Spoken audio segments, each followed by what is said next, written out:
आज 29 अगस्त 2020 तक जिला पिथौरागढ़ से कुल 17,280 व्यक्तियों के लैब सैंपल लिए गए हैं, जिसमें से 14,501 व्यक्तियों की रिपोर्ट नेगेटिव पाई गई है। अभी तक जिले में कुल 322 कोरोना पॉजिटिव केस पाए गए हैं, जिसमें से 219 व्यक्तियों को स्वस्थ हो जाने पर डिस्चार्ज कर लिया गया है।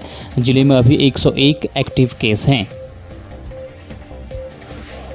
हॉकी का जादूगर कहे जाने वाले मेजर ध्यानचंद की स्मृति में आज राष्ट्रीय खेल दिवस के मौके पर भारतीय ओलंपिक संघ के महासचिव राजीव मेहता द्वारा उत्तराखंड ओलंपिक संघ के अध्यक्ष राजेश अग्रवाल के माध्यम से पिथौरागढ़ के विकासखंड कनालीछना के रैकोट निवासी व्हीलचेयर क्रिकेट के राष्ट्रीय खिलाड़ी राजेंद्र धामी को उनके गाँव जाकर 50,000 रुपये की आर्थिक सहायता दी गई। आज भारतीय ओलंपिक संघ के महासचिव राजीव मेहता जी ने और उत्तराखंड ओलंपिक संघ के अध्यक्ष राजेश अग्रवाल जी के माध्यम से हमारे पिथौरागढ़ जनपद के व्हीलचेयर के राष्ट्रीय खिलाड़ी राजेंद्र धामी जी को 50,000 रुपये की आर्थिक सहायता दी है।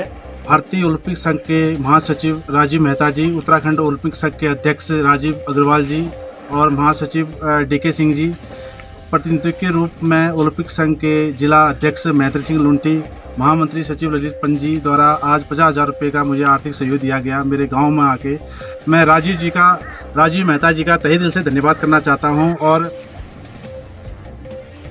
जनपद पिथौरागढ़ से 21 किलोमीटर दूर बास्ते के गंगड़ा चमना गांव के युवाओं ने शासन प्रशासन को आईना दिखाने का काम किया है। यहां के युवाओं ने मिलकर बिना सरकारी मदद के मोटर मार्ग बनाने का काम शुरू कर दिया है। शासन प्रशासन से भरोसा उठ चुके इन युवाओं का कहना है कि सरकार उन्हें रोजगार नहीं दे पा रही है, सड़क तो बहुत दूर की बात है। मैं रोहित नाथ गोस्वामी, जैसे कि आप देख सकते हैं यहाँ पर हम मोटर मार्ग बना रहे हैं बिना सरकार की मदद के। गाँव वालों के गंगड़ा गाँव मल्ली गंगड़ा में जो है उनकी मदद से। जैसे कुमाऊं मंडल विकास निगम कर्मचारी महासंघ के अध्यक्ष दिनेश गुरुरानी के नेतृत्व में निगम कर्मचारियों के द्वारा बीते 17 अगस्त से 6 सूत्री मांगों को लेकर पूरे उत्तराखंड में एक अनोखा आंदोलन चलाया जा रहा है।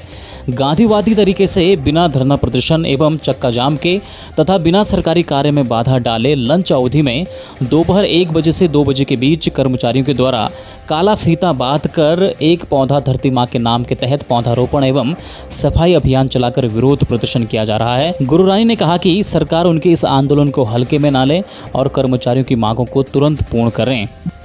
इस आंदोलन के तहत निगम के कर्मचारी अपनी मांगों को बनवाने के लिए लंच की अवधि 1 बजे से 2 बजे तक काला फीता बांधकर हिमालय बचाओ अभियान के तहत एक पौधा धरती माँ के नाम के तहत पौधारोपण कर रहे हैं और साथ ही साथ स्वच्छता अभियान के तहत अपने परिसर की सफाई कर रहे हैं। निगम प्रशासन द्वारा जो 6 सूत्री मांग निगम कर्मचारियों की है, उसमें सबसे पहले जो विगत कई लंबे समय से निगम में दैनिक और संविदा में काम कर रहे हैं उनका नियमितीकरण किया जाना, निगम के संविदा कर्मचारियों की वेतन बढ़ोतरी और विभागीय प्रमोशन किया जाना प्रमुख मांगे हैं।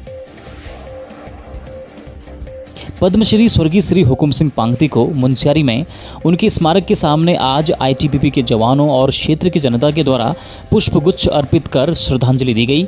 आपको बता दें, जोहर घाटी के एक छोटे से गांव से निकलकर वे ITBP में अपर उप महानिरीक्षक के पद तक पहुंचे। इसके अलावा उन्होंने पर्वतारोहण के क्षेत्र में कई बुलंदियां हासिल की। पर्वतारोहण के क्षेत्र में वे भारत के एक महान सितारे थे।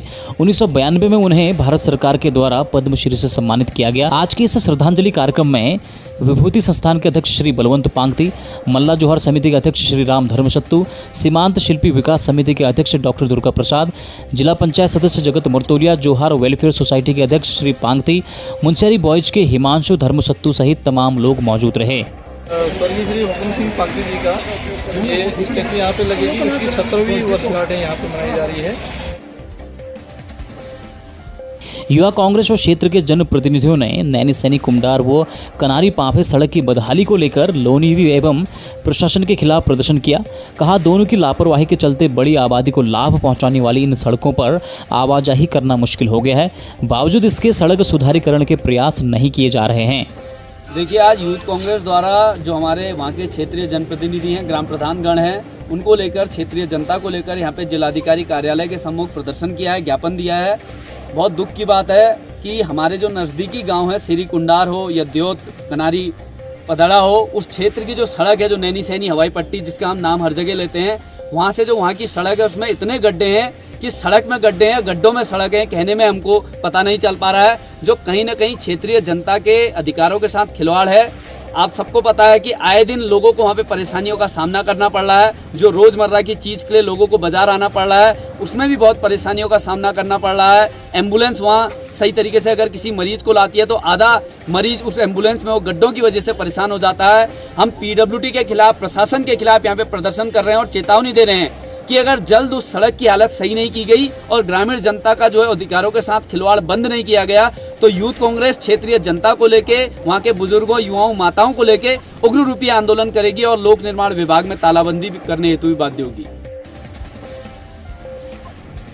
धारचूला में कोरोना संक्रमण के बढ़ते मामले देख क्षेत्र पंचायत सदस्य शीला यांकी ने समस्त धारचूला वासियों से एहतियात बरतने की अपील की है। आज बड़े दुख से कहना पड़ रहा है कि हमारे छोटे से कस्बे धारचूला जो पिथौरागढ़ जिले के अंतर्गत आता है उसमें भी कोविड-19 के लक्षण दिख चुके हैं, तो ये चिंता का विषय है। तो मैं अपने शासन प्रशासन से अनुरोध करती हूँ कि हमें खाद्य पदार्थ और घरेलू गैसों की सुविधाएं उपलब्ध कराई जाए और अपने जनता से अनुरोध करती हूँ कि अनावश्यक रूप से धारचूला आवाजाही न करे। धारचूला में NHPC के द्वारा जुम्मा के ग्रामीणों के अनुरोध पर कल जुम्मा में मेडिकल कैंप लगाकर दूरस्थ क्षेत्रों के 500 ग्रामीणों का स्वास्थ्य परीक्षण के बाद उन्हें दवाइयां वितरित की गई। NHPC के वरिष्ठ महाप्रबंधक विश्वजीत बासु ने बताया कि वर्तमान में आपदा के कारण जुम्मा क्षेत्र में कई पैदल मार्ग क्षतिग्रस्त हैं। पिछले दिनों एकला में बादल फटने से एक महिला की मृत्यु हो चुकी थी। इसके चलते ग्रामीणों द्वारा स्वास्थ्य संबंधी परेशानियों की जानकारी दी गई थी। इसीलिए मेडिकल कैंप लगाकर 500 ग्रामीणों को डॉक्टर की जाँच के बाद दवा वितरित की गई। उन्होंने कहा कि लॉकडाउन से अभी तक सीमांत में NHPC के द्वारा ग्रामीणों को स्वास्थ्य सेवा देने की पूरी कोशिश की गई है। अभी तक 3000 लोगों तक मदद पहुँचाने का काम किया गया है। कैंप लगाया है, सरकारी जो कैंप लगाया है बहुत अच्छी बात है। हमारे गांव वाले जो आए, बहुत सारे गांव वाले आए, उनको दवाई का लाभ मिला। किसी का घुटना दर्द, कमर दर्द होता था, गांव में कोई एनम ऐसे दवाई लाते नहीं है, गांव को जानते नहीं है। एनम आज तक जो एनम आए वो एनम जानते नहीं थे। आज बहुत अच्छी बात है, NHPC द्वारा जो दवाई मिला, हमेशा ऐसा आते रहे, अच्छी बात। कल रात हुई तेज बारिश से विकासखंड डीडीहाट के हुड़की बगड़ गांव में 8 परिवार खतरे की जद में आ गए हैं। ग्राम प्रधान कुलदीप धानिक के द्वारा प्रभावित परिवारों को आपदा राहत शिविर बरम में शिफ्ट करा लिया गया है। खबरों में बने रहने के लिए न्यूज़ PTS TV को सब्सक्राइब करें और बेल आइकन दबाएं और साथ ही फेसबुक पर न्यूज़ PTS TV पेज को लाइक या फॉलो करें।